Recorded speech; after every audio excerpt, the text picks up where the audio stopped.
always been captivated by the sound of swing jazz. The fact that you can't hear it without wanting to tap your feet, or that glorious, brassy, big band sound that's so evocative of its era and a moment of dazzling musical freedom. Now, in the 21st century, London is swinging again, and a whole new generation of dancers are rediscovering the joys of the jive and the jitterbug.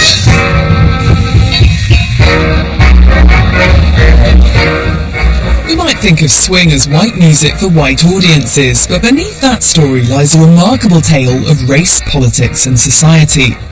In the late 1920s, a handful of trailblazing West Indian musicians arrived on these shores, and they helped shape the sound of the era.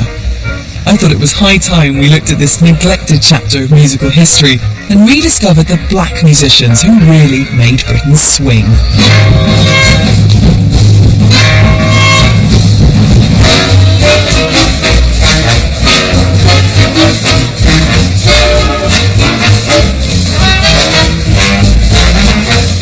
The music that came to define an era in Britain had its roots in Harlem. In the 1920s, African-American artists began experimenting with musical ideas and created their own radical new sound. I think we're looking at a truly revolutionary, incendiary moment in human music history.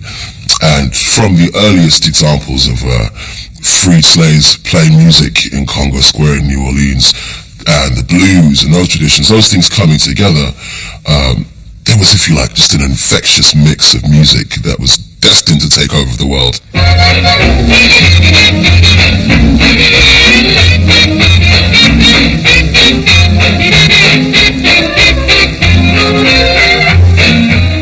Every kind of music has its own groove, and swing is that particular groove that's within jazz that makes you want to tap your feet.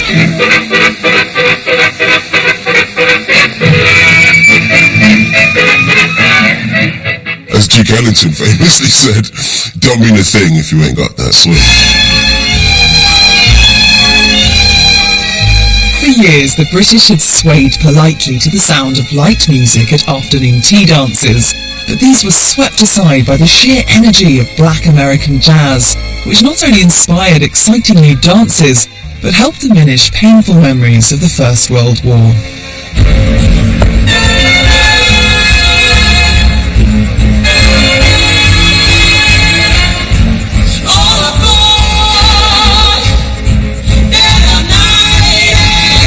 British audiences became hungry to experience the sort of music and musicians that were thrilling Harlem, and it's this vibrant, transformational moment in history that Stephen Polyakov explores in his new drama series for BBC Two.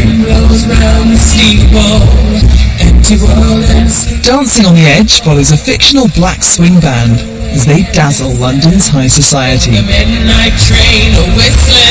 The Victorian Edwardian world that had led to this terrible slaughter and tragedy was being, repudiated in all sorts of ways. The new was worship, and this was part of the new. This excitement and rawness and sexual energy was a part of it. This fascinating moment in time when jazz music became fashionable amongst certain members of the aristocracy, the ruling elite, and the royal family, and both visiting American black jazz musicians and homegrown, or people that made their careers here. And I thought that was an extraordinary insight into that time and a different angle on what obviously is a period famous for racism, anti-Semitism and all sorts of darkness. Do you think the fact that these were black musicians appearing for the first time, how much of that was part of it? Did they bring their own inflection to the music, or was it just the fact that for that audience to behold an all-black band was something, as you say, such an exotic spectacle in itself? Well, it was unusual at that time in London hotels. My nighttime dreams and desire. The 30s, because of the terrible tragedy of the First War, embraced the new in all sorts of ways.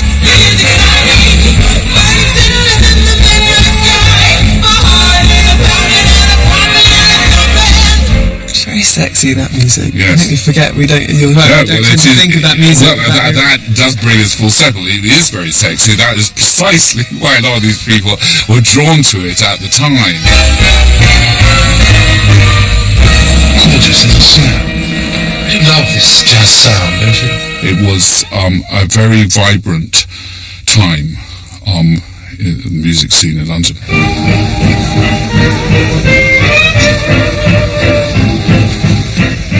Dancing on the Edge draws its inspiration from the real black musicians and entertainers who arrived in London in the 1930s. At that time, the sight of black faces on Britain's streets was still something of a rarity. But two men in particular, both from the West Indies, although from very different backgrounds, would manage to break through the boundaries and have a profound impact on London's musical culture. Leslie Thompson, an innovative musician and celebrated trumpeter. And Ken Snake Hips Johnson, a brilliant dancer and charismatic band leader.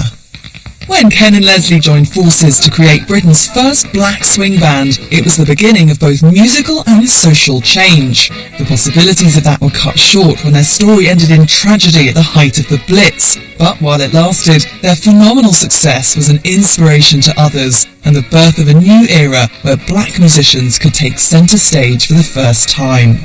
This is the untold tale of two extraordinary men and the legacy of the music they helped create.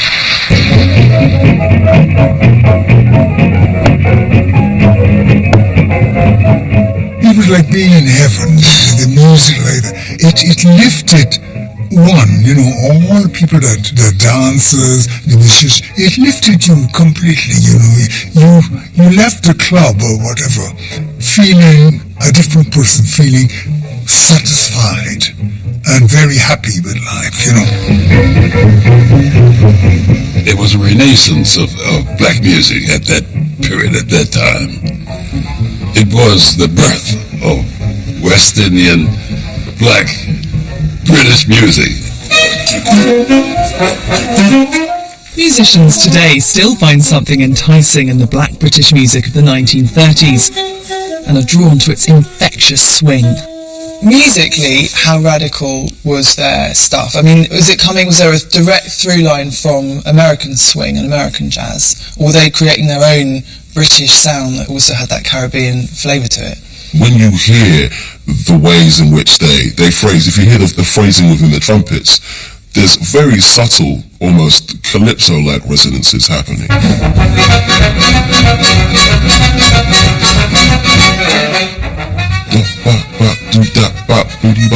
There's a kind of slightly more relaxed but still very insistent and awareness of the groove that is distinct from the African American tradition, and as I say, in a way that predates anything that we have. The rhythm is of course a really important element of that, the syncopated offbeat rhythms and that sort of driving pulse that was of course great for dancing as well. Everything's played on the upbeat. 1, 2, 3, 4. 1, 2, 3, 4. And then if you can imagine that going on, a kick drum might throw in some syncopated beats on top.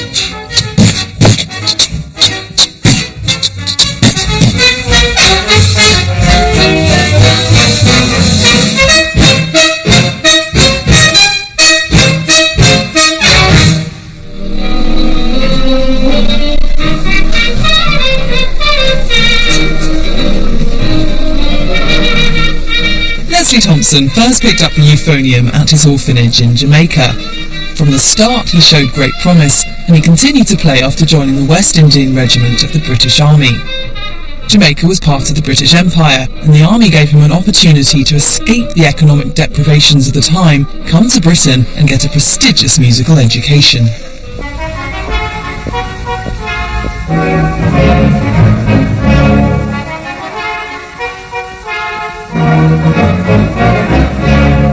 I've come to the Royal Military School of Music at Kneller Hall in Twickenham to hear about one talented musician without whom black British swing might never have taken off.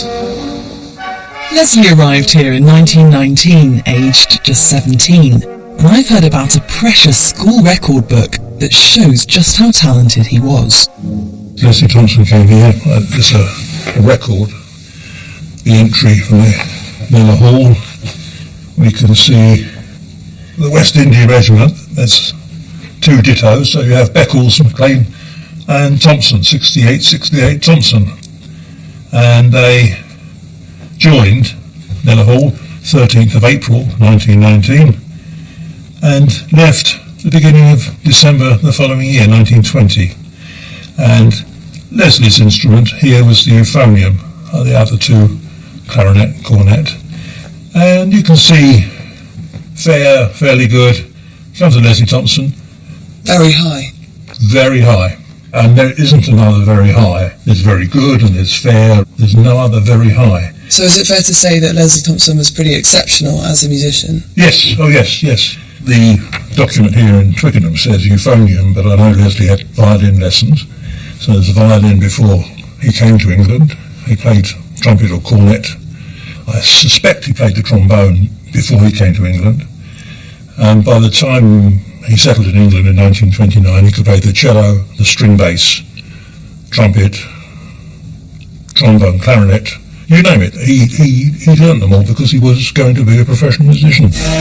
In many ways, Kneller Hall was an ideal environment in which Leslie could flourish, but this was also a time when racial discrimination was widely accepted in Britain, and within the army there were strict limits on what he could achieve. He so much enjoyed his time at Kneller Hall and so much enjoyed the opportunities that had come his way. He spoke to his colleagues and said, I want to go for the bandmaster certificate. And he asked around about applying for a bandmaster, being sent back to Kneller Hall for a bandmaster thing. And it was pointed out to him that bandmasters are officers. And the King's regulations, the British Army forbade any Negro or person of colour holding King's commission. If you were black, you couldn't be an officer in the British Army. And it came to Leslie as a big blow. His ambition crushed, Leslie returned to Jamaica, where he would remain until 1929.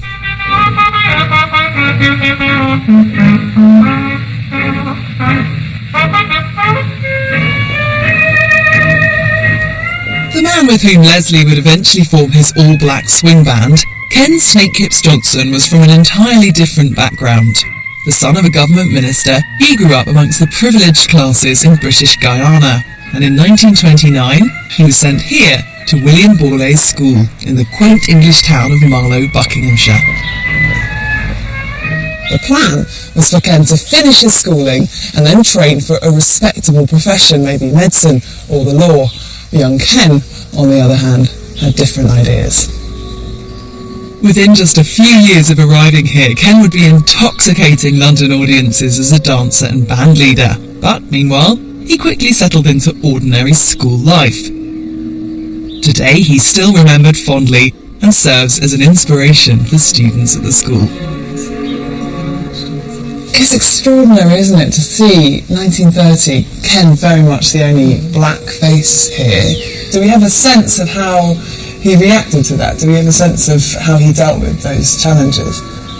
He was a really good student. He had enough courage to really participate in school. Like, he didn't mind where he was from and what was expected of him. He just sort of, he fit in really strangely well. I think just by the fact that he felt confident enough to join these teams and his teammates are so supportive of him, I think that he was well accepted. We'll never know for sure just how accepted Ken felt here, but one thing's for sure, nothing held him back. It was whilst at school that Ken's interest in music really grew, and although he played the violin here, as a young man of his time, it wasn't classical music that got him fired up. The teenage Ken Johnson loved jazz. He had a dream of becoming a dancer, and that dream would eventually earn him the name Snakehips and draw him into the swinging London scene. The fashion for tea dances with set steps had changed. Innovation and freedom of expression would define the new jazz era, and dancing was more popular than ever. Dancing really after the First World War became a huge leisure occupation. and people were beginning to dance in a much more improvisational way.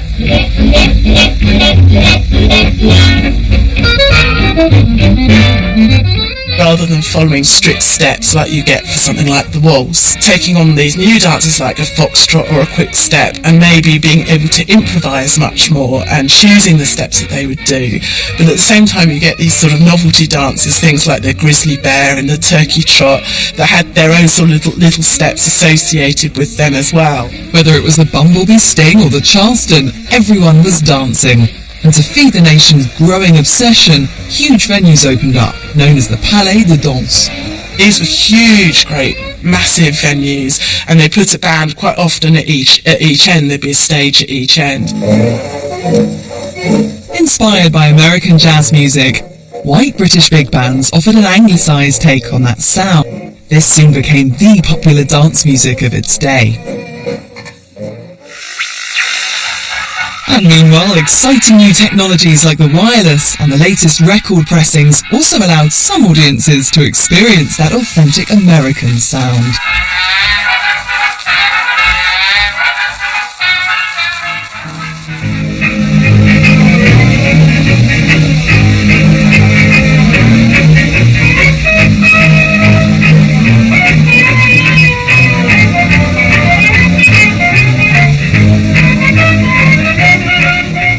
For the last 9 years, Leslie Thompson had been back in his native Jamaica.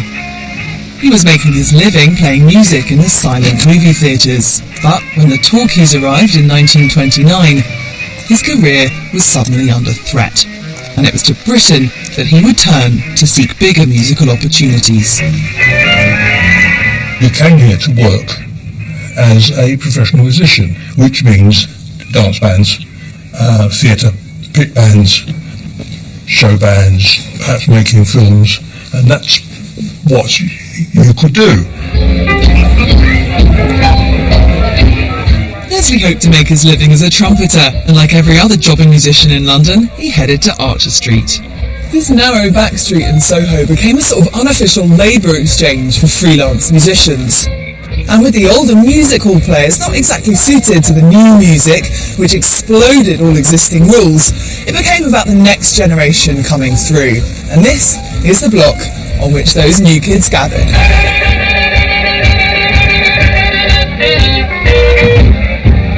The scene was growing, and one musician remembers it well.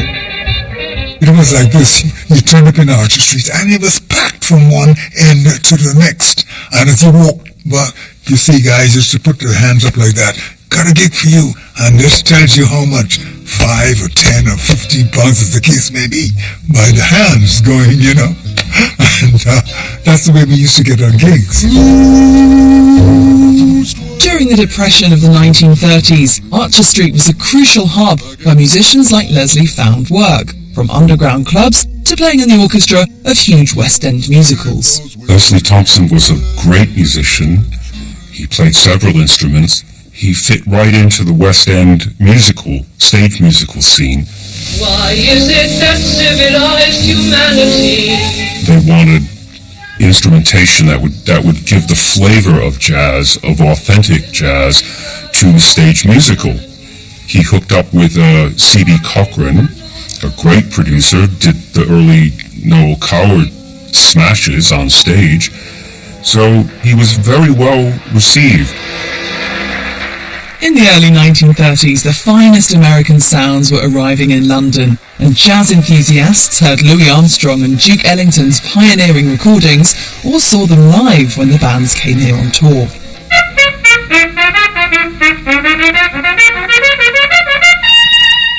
In 1931, Leslie Thompson heard Louis Armstrong for the first time. Armstrong is, playing all these notes and pulling them out of this and that place, the stratosphere and so on. I mean, you've got to be dead not to admire Armstrong. And he did. He had that admiration.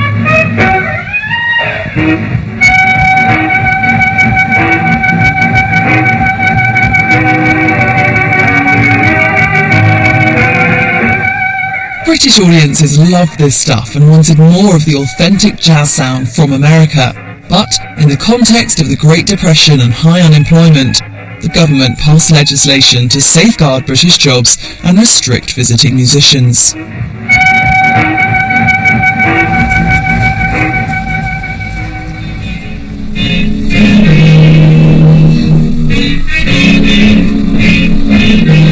Leslie could now play in the white British bands that emerged to fill the gap the Americans had left. But he was also increasingly aware of an emerging movement in New York that sought to empower black people throughout the world.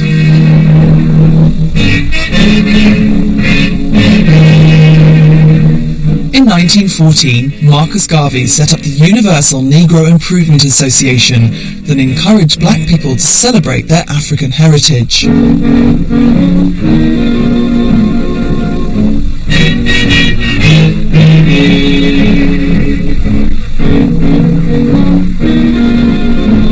As his organisation grew in power and influence, Garvey came to London to inspire and rally the black British population.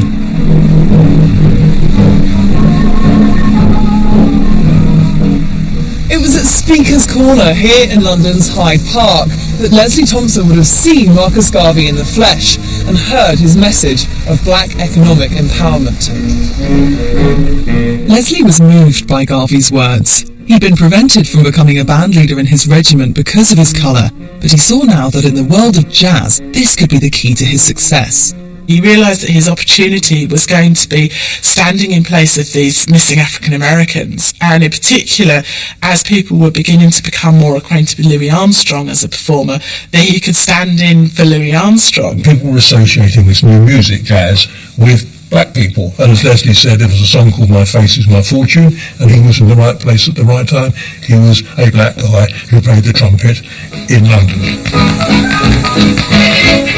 The teenage Ken Johnson was also drawn to the capital, where he was pursuing his dream of becoming a dancer. Ken was ambitious and driven, and by 1934 he had even landed a role as a nightclub dancer in the British film Oh Daddy. Ken had been learning from the best, and his celebrated dance teacher Buddy Bradley helped him get the part. Buddy Bradley, who was an African-American choreographer, very, very famous and very popular in England in the 1930s. Bradley was choreographing the top West End shows and film musicals, and audiences loved them. Buddy Bradley also ran a dance school, and everybody went to him to learn a few dance steps, and Ken would have learnt from him. So Ken Johnson was making a name for himself as a dancer, but he wanted more, and this ambition would take him all the way across the Atlantic.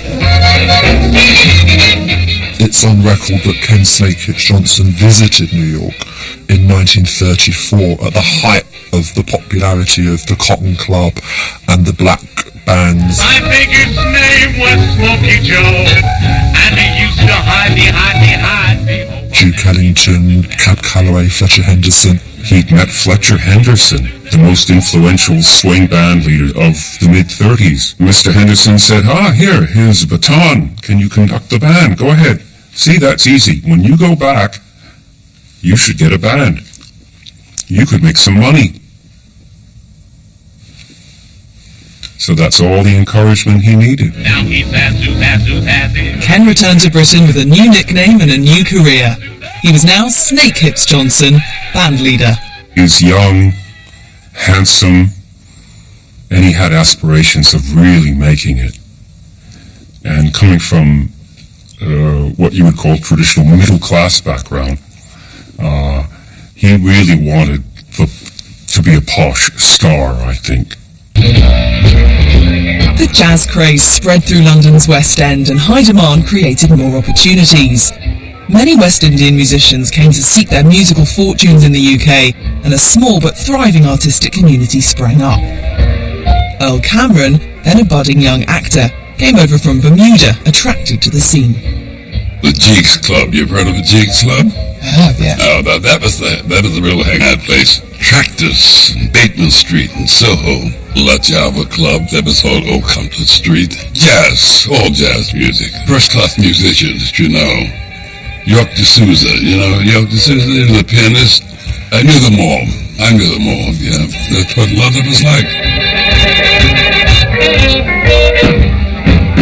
You were in competition, of course, but you were friends, of course, because you got to know most of them anyway. Or if you didn't get a chance to meet them, because of they played with such a band, you had a respect for them and you wanted to meet them. Among this lively community, Ken Snakehips and Leslie Thompson met and hatched a plan that would put their complementary talents to good use. In 1935, drummer Happy Blake put a West Indian band together to play at his Cuba club, and now Ken and Leslie dared to dream of forming an all-black British swing band that could really make it to the top. I think the partnership of Leslie Thompson and Ken Snakehips Johnson was really very dynamic, bringing together the musicianship of Leslie, who was, by all accounts, a brilliant musician, highly respected and regarded, and Ken Snakehips, who had this enormous star quality, this stage presence, which brought the audience to him. Wherever he was playing, or whoever he was playing to, whether it was the upper classes or the working classes, it attracted them to him.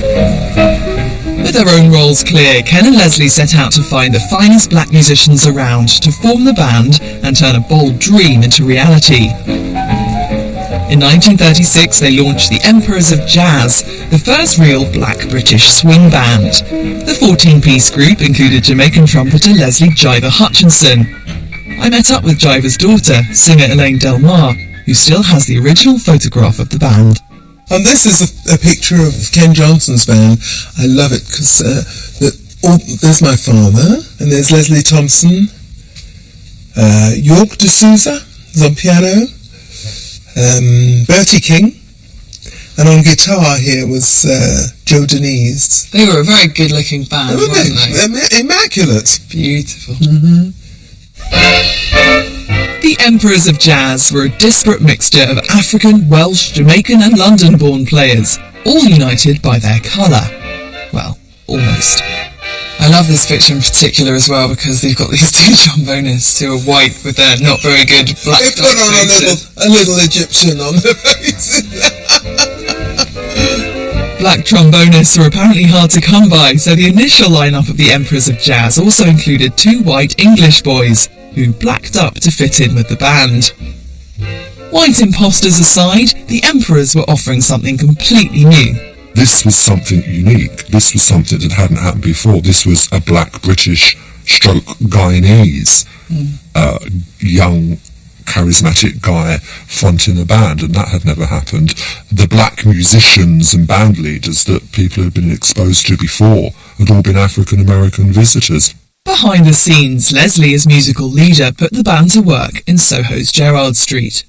When they were rehearsing this music for the first time, all these American charts that they managed to bring over, musicians would come and sort of huddle around the rehearsal room door and sort of listen to them because it was this new sound, it was this new feel to the music.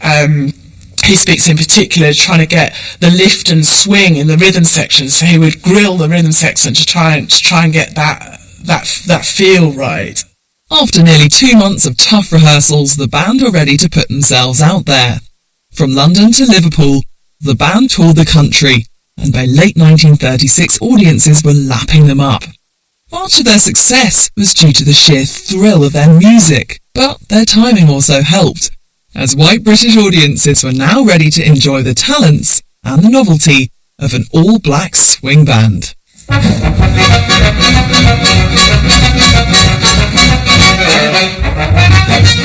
The band had got the swing and the image. What they needed now was a residency in one of the swanky London clubs. It would have to be a big club, a dancing club. It had to be big, and that meant dinner, that meant review, and that meant starting probably at 11 and playing until the sun comes up or something, for the very rich who didn't have to get up. Within weeks, Ken Johnson had got the fledgling Emperors of Jazz a 6-week trial at London's oldest swingery, the Old Florida Club, here on what was then South Bruton Mews. For the first time, each member of the 10-piece band would have steady work and wages in a high-class London joint, without having to scramble for short-term contracts, one-off gigs, or touring the length of the country. The band began their residency on New Year's Eve in 1936, and they quickly became a roaring success.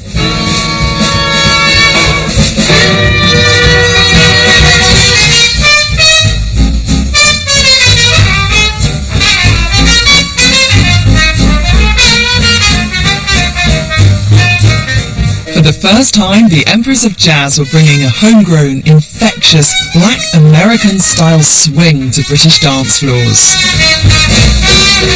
And white audiences were enthralled.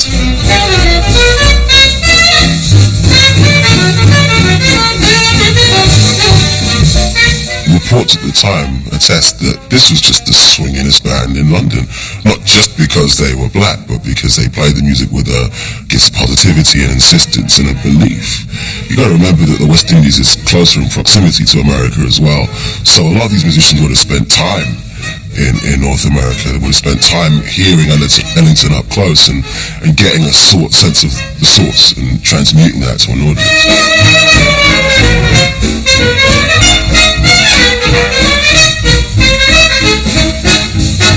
The band had broken through race, class and societal barriers and were doing better than either of its founders had hoped. As band leader, Ken was growing into the role of showman and drawing in the high-class audiences. Snake Hips, his charisma was a major factor in him fronting the band, but he wasn't musical. He wasn't a musician. I've met several over the years. I've met several of the musicians in that group, and one of them said to me that Ken Johnson couldn't tell B flat from a pig's foot. So you're not looking at Ken Johnson as being a musical director.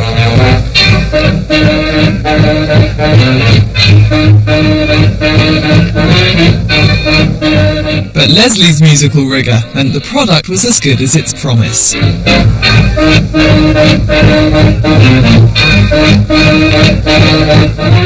On one level it appeared a harmonious partnership, but the two men were very different characters. Leslie, the committed, idealistic musician, and Ken, the shrewd and ambitious charmer.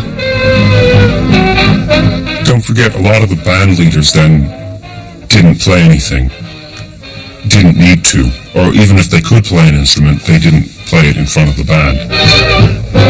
Yeah, and he could dance, and very handsome. Ken's drive, married to Leslie's musicianship, had brought them to the verge of huge success. But no one could have predicted what would happen next. Leslie Thompson and Snake Hips clearly wanted very different things. We have no way of knowing the complexities of the relationship between the two men. By all accounts, they were trusted friends who worked well together. But as fame and fortune beckoned, Ken made a move to legally cut Leslie out of the running of the band. He did that because he realized the band wasn't legally incorporated. It had been done on a handshake, as far as we know. So they signed a contract and made the band a formal legal entity. Without Leslie Thompson. Without Leslie Thompson.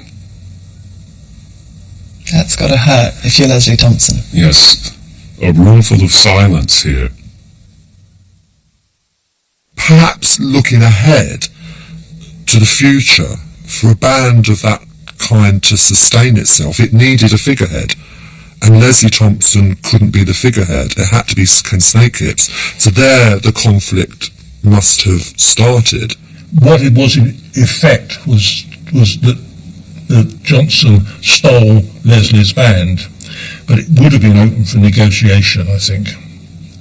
I think it would have been open for negotiation, and Thompson chose not to follow that path. On paper, Ken was triumphant. He had the lucrative contract for a residency at one of London's top venues. But he also had one minor problem. There was no band.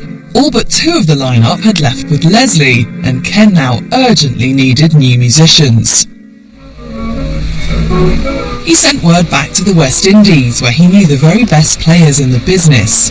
Now he needed these men, and he could offer them their big break on the British scene.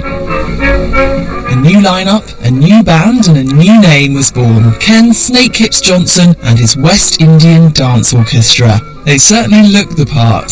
But without Leslie, the musical leader, the question was, would they be good enough? They could hold their own against the American musicians. Oh, absolutely. Oh, no doubt about that. Especially the guys from Jamaica. They were extremely well-trained musicians. Oh, they could hold their own, yes. If they'd gone to New York instead of London, they would have got in the big bands, I think, over there.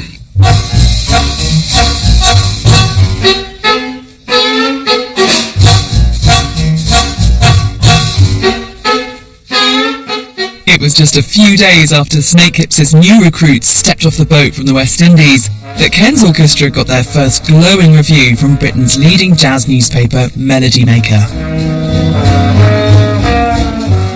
Ken looks not unlike Cab Calloway at the mic, what with his long, lean, lanky figure, white swallow-tailed evening suit, white tie and white shoes. Ken goes all out to make the Old Florida as much like a New York club as possible.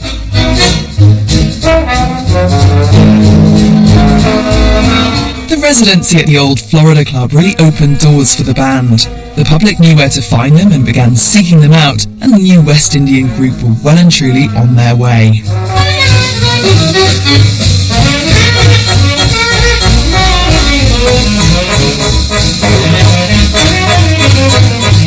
By 1938, the success of the band seemed unstoppable. In April 1939, they nabbed a new residency at Willoughby's, another local high society venue. The whole of London was swinging by now, but a threat was around the corner. This is the BBC Home Service. Here is a short news bulletin. The German army invaded Holland and Belgium early this morning by land and by landings from parachutes. On the 3rd of September 1939, Britain declared war on Germany.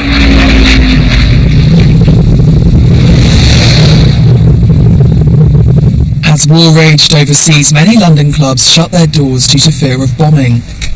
In October 1939, Willoughby's closed, and the band were once again without a home. But just when things looked their bleakest, they landed the sweetest gig in town. The legendary Café de Paris was the exclusive high society cabaret night spot of the age. So famous, it had even featured as the Piccadilly Club in a celebrated 1929 film. It's a very interesting scene here, especially because the club received royal endorsement. You know, the Prince of Wales visited, and there were all sorts of aristocratic high society figures that would come here, again, as much to be seen, to be here as anything else. It was a venue that was very much part of that fashionable society. This venue had that very sort of special quality about it, I think, that really maybe people would aspire to come here and to be on that sort of level of society.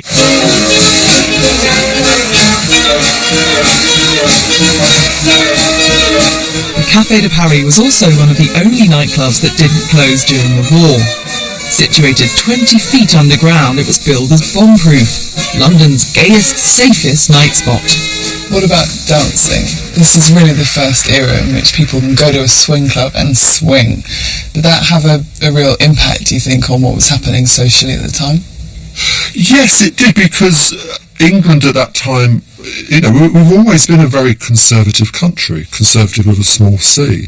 So to let your inhibitions down, what best place to go but the Café de Paris or some West End nightclub and shed your inhibitions, just as working class people would have gone to the pub on a Friday night and had a sing-song round the piano.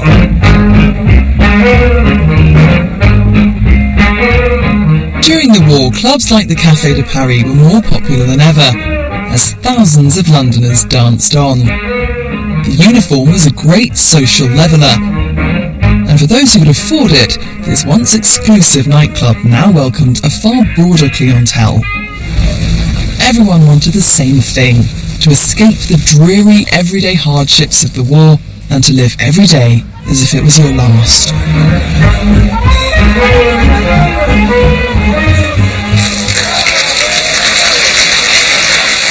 At the Café de Paris, Snake Hips' orchestra could rule the society dance floor. But there was another huge advantage to the club too. In the 1930s, BBC radio exposure had become a crucial step up in any serious dance band's career. The next generation of producers were now picking up on the new jazz sounds, and they had the power to turn a band into a household name. The Café de Paris was one of the few venues where bands could record directly for BBC radio broadcast. Now people across the land could hear the swingingest music in the comfort of their own homes.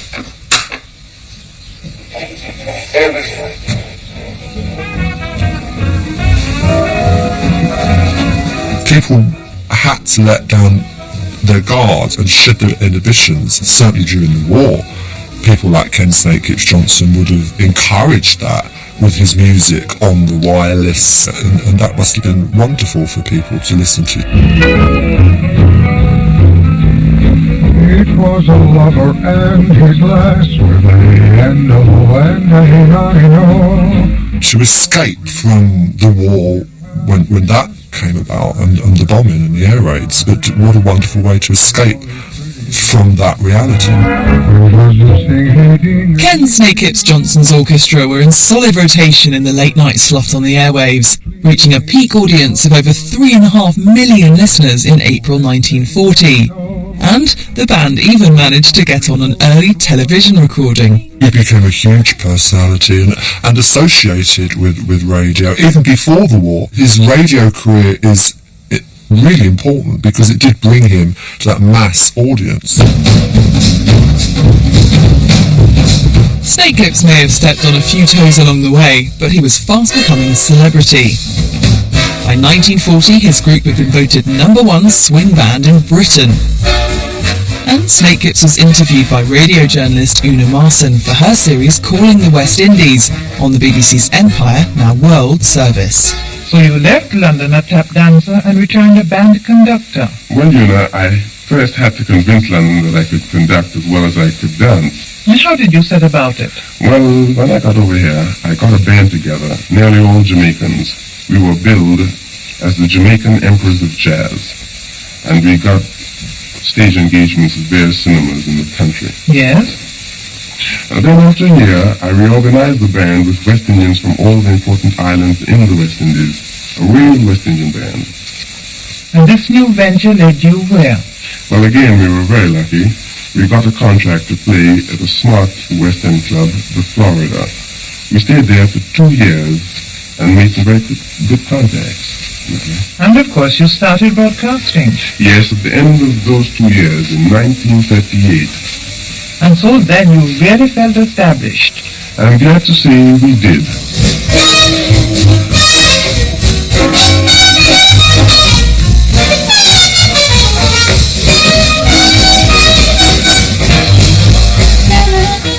Thanks to the reach of the BBC broadcasts, news of Ken's fame spread far and wide. Back in Guyana, he had this big name. He did very, very well. So therefore he was, to me, an inspiration, and I thought, well, one day, I used to say to myself, one day I'm going to go to Britain, I'm going to be like Ken Snakeips Johnson. And they always said, oh, shut up, boy, I said, no. What sort of impact do you think he had on the British swing scene in general? Oh, I can't tell you. He had a great, great impact, because if you imagine, in those days, here was this guy, and he stood dapperly dressed in front there and conducted, and he was a one-off. And this was the thing that inspired not only the British people here, but a lot of us in the West Indies or wherever we were. And so that is what inspired me, no end, to try and come to this country and see if I could do similarly.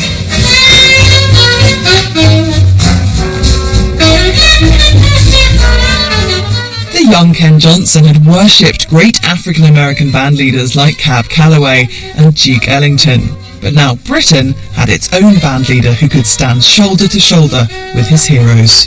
You can't underestimate the importance of a frontman like Ken Johnson. I mean, looking at someone like James Brown, you can say, although he didn't compose in terms of the dots, composed the music, he knew exactly what he wanted, and he'd ask the musicians to emphasize specific things. And in terms of being able to translate the complexity, the intricacy of that music to an audience in a way that would make them want to dance, you really can't undervalue that. Ken the frontman was also a shrewd manipulator of his own brand and posed as the star on the front cover of the most popular sheet music of the era.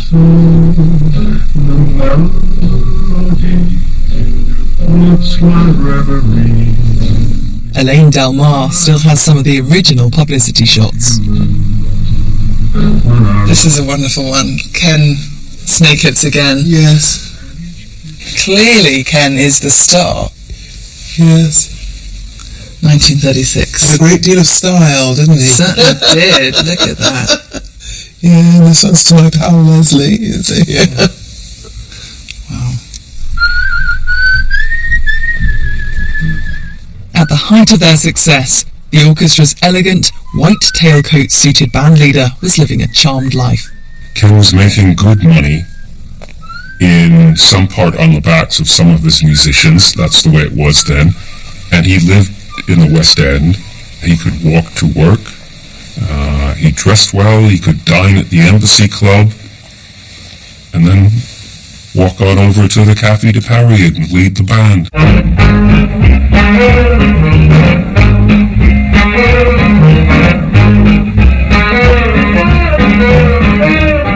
Tell me, Ken, what would you say was the secret of your successes? Now you ask me a rather difficult question. Now let me see. I myself am all for swing music, and I have a fine lot of musicians, young fellows, who don't merely play for pay, but who enjoy every minute of their work. Their enthusiasm is infectious and has stamped the style of the band.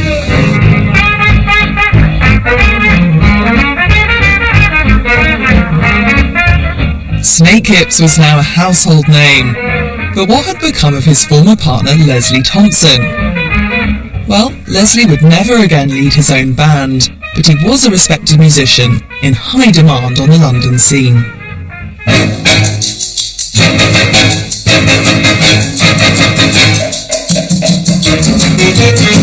Leslie was playing the double bass with Edmondo Ross, and they played samplers and rumbas, what we now like to call Latin American music. The band would play, and there'd be the rattles, and Leslie had flared shirts and stuff like that. Taking dogs for a walk, I think it would have been musically, but they earned a living at it and had a lot of fun. Ross was very, very successful. War was underway in Europe, but in early 1940 it was yet to be felt on London's streets. In the capital, people were taking their fun where they could find it. In this heady atmosphere, the disagreements of the past were left behind, and Ken and Leslie were forging their own paths. Edmondo, Leslie and the band were soon broadcasting at least once a week from the Criterion Theatre here in Piccadilly Circus, while just around the corner, Ken Johnson and his orchestra were playing the Café de Paris. The two bands continued to play and broadcast just streets away from each other, until the Blitz shook London's nightlife to its core. On the 7th of September 1940, Hitler launched the first night of bombing raids on British cities. The plan was to demoralise the population into submission. One became very philosophical about the war. You had no choice. The war was on. You go to sleep, you might wake up the next morning, you might not. It just depends where the bombs will drop. But London refused to be demoralised, and its gayest, safest nightclub kept on swinging. Around 9:30 p.m. on the 8th of March 1941, Snake Hips was having drinks with his friends at the Embassy Club before his show at the Café de Paris. An air raid was raging, and his friends urged him to stay. But Snake Hips was determined to get to the cafe for his show. He dashed through London's streets as the bombs were falling, and made it just in time for his set. That night, one of the Luftwaffe's targets of attack was the busy area between Piccadilly Circus and Leicester Square, right in the heart of London's West End. At 10 o'clock, the band began to play. They started with their signature tune, Oh Johnny, but just moments later they were interrupted. 2 high explosive German bombs had hit the Rialto cinema directly above the Café de Paris, and although this famous nightclub was supposed to be bomb-proof, being so far underground, one bomb landed directly in front of the stage. I was in the corner house, Tottenham Road, Oxford Street on the corner house there, Lions Corner House. And it was a place myself and a couple of guys used to hang out almost every evening, go there about 11 o'clock. We heard the bomb drop. London shook like that. West End anyhow. And while we were sitting there, we said, well, somewhere's been hit. And a girl, I always forget her name. I think her name was June or Joan. She was from Tiger Bay. She was to sing in front of the band. And she came in crying. And she said, and she was in really absolute tears, shaking. She said, Ken's dead, Ken is dead. The bomb came in this night, bomb hit this down floor right here. It came right from the roof, this rocket. Did you know about that? Through the cinema. Came all the way down and then it exploded on the dance floor.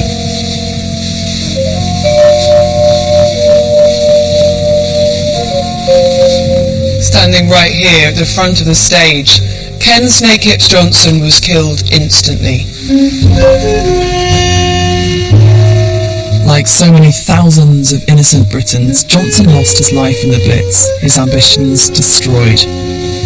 The bomb left the Café de Paris in ruins and devastation in its wake. At least 34 people died in the nightclub that night, with over 80 injured. It was chaos, and a lot of people died. Ken died, of course, and one of his band members died, Baba Williams, a tenor sax player. But Elaine Del Mar's father, Jiver Hutchinson, was one of the lucky ones who escaped unscathed. Your dad was here. How does that make you feel? Well, I'm so thrilled that he survived it. It's kind of weird, isn't it? It's so weird. Yeah. He talked vaguely about the bombing here in the Café de Paris, and I think he was one of the few to survive that. He was very, very lucky. Apparently he was found playing in another club. He got out of here and was playing somewhere else. So I imagine he might have been in shock. I don't know.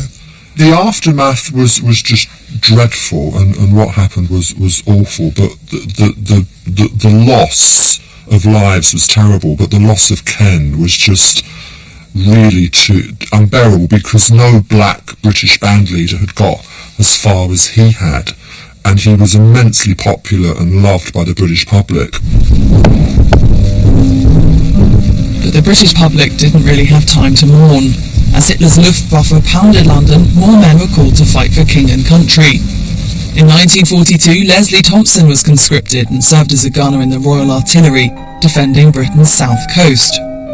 Back in London, Ken was gone, but in his short career his band had really shown Britain how to swing. And now that music was needed more than ever, as Londoners sought escape from the grim realities of war. Give me Harry Perry! Harry Perry was already a household name, but when he snapped up Ken's black musicians, pianist York D'Souza, guitarist Joe Denise and trumpeter Dave Wilkins for his Radio Rhythm Sextet, they would become one of Britain's great wartime swing bands. It was the Radio Rhythm Club. And they were on all the time. They did very well. They had Yorkie D'Souza on piano, but of course, mainly the star was Dave Wilkins on trumpet.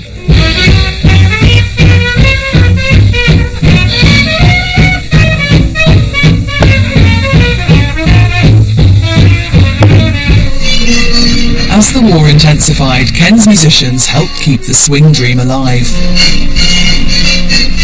Clarinetist Carl Baritow started his own mixed swing orchestra in 1942. But Ken and Leslie had had an empowering vision of an all-black band, and one man wasn't ready to let that dream die. Leslie Jiver Hutchinson and his orchestra to open their program with Dr. Heckle and Mr. Jar. Jiver Hutchinson had been playing for some of the biggest white swing bands, but in 1944 he gathered up some of his old bandmates to form his own all-coloured orchestra. Leslie Jiver Hutchinson and his all-star coloured orchestra. One of their first engagements at the RAF Benevolent Fund. He worked with many other bands, but I suppose that was a great selling point. Yeah. Actually, and people, it was quite a heavy weight to carry because people were saying, Leslie, get an all-black band because that will sell that round, and that's what he did. And I guess this music was just so delightful to people that people just wanted to dance and let people's spirits. Lift people's spirits, exactly.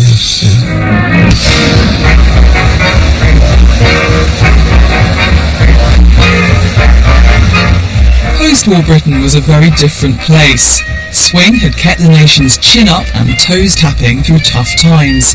But now people were retreating into their homes to rebuild their lives. And in there was a very appealing new kind of entertainment. Hello, Radio Olympia. This is direct television from the studios at the Alexander Palace.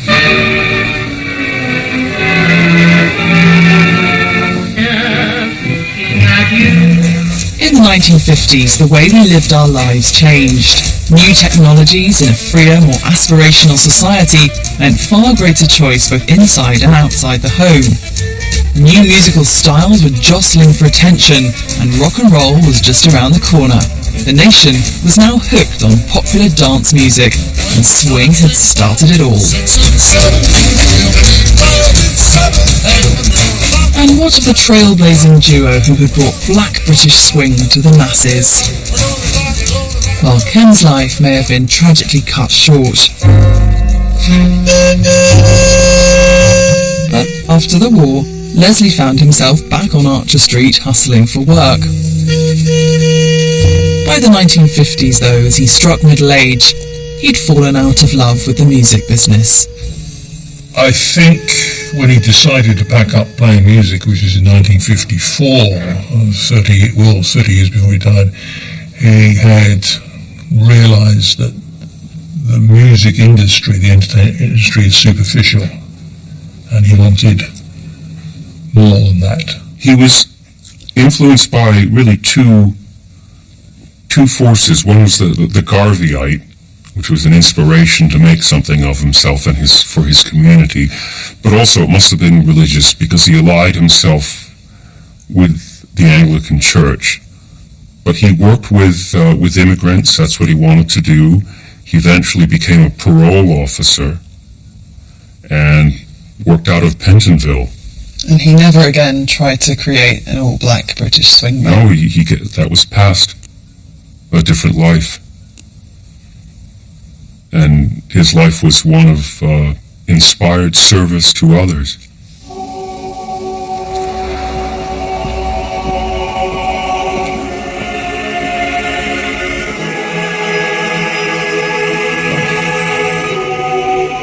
In his later years, Leslie found peace in God and reward in his social work. But Ken Snakehips Johnson would never have a chance to look back and reflect on that heady swing age. Dead by 26, he was just one of many whose lives and promise were cut short. In the music press, Snakehips was mourned as a tragic loss.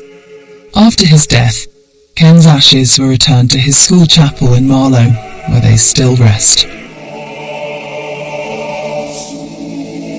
Although he enjoyed a meteoric rise to fame, delighting London audiences and garnering critical acclaim from the likes of the BBC and Melody Maker, Snakehips was never able to realise the full potential of his talent and ambition. If he hadn't been killed in a heavy night of bombing during the London Blitz, who knows what Snakehips might have gone on to achieve.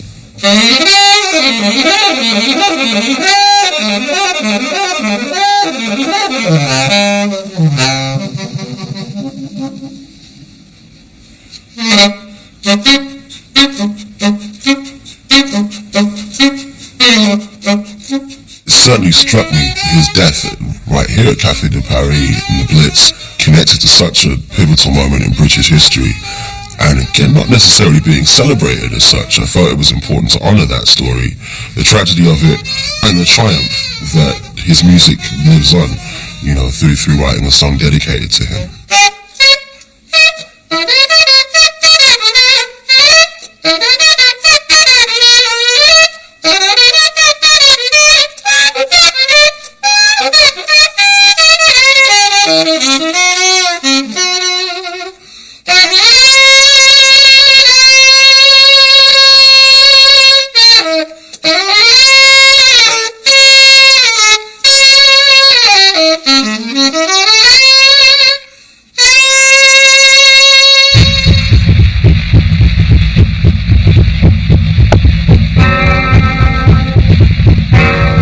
One thing's for sure, Black British Swing changed our musical landscape, and the remarkable individuals behind it deserve to be celebrated. If people think of the 30s, they think of Jesse Matthews or Noel Coward or George Formby a bit late, you know, and obviously Gracie Fields eventually. And so it's a very, very different landscape to these incredibly arresting black performers. So I think it's very important that we reclaim them. The rise to fame was meteoric, and they really hit their peak at the point at which the band was destroyed.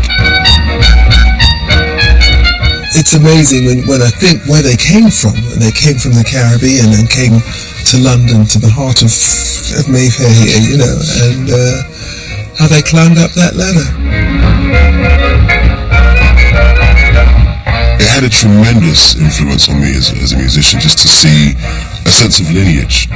It's quite difficult sometimes to contextualize yourself as a black British musician and feel that you're either one or the other. To be aware that there was this trajectory of musicians playing the music well way back in the 30s. If you have something to offer and you go out and you with belief and it's genuine, you know, it's all there for us.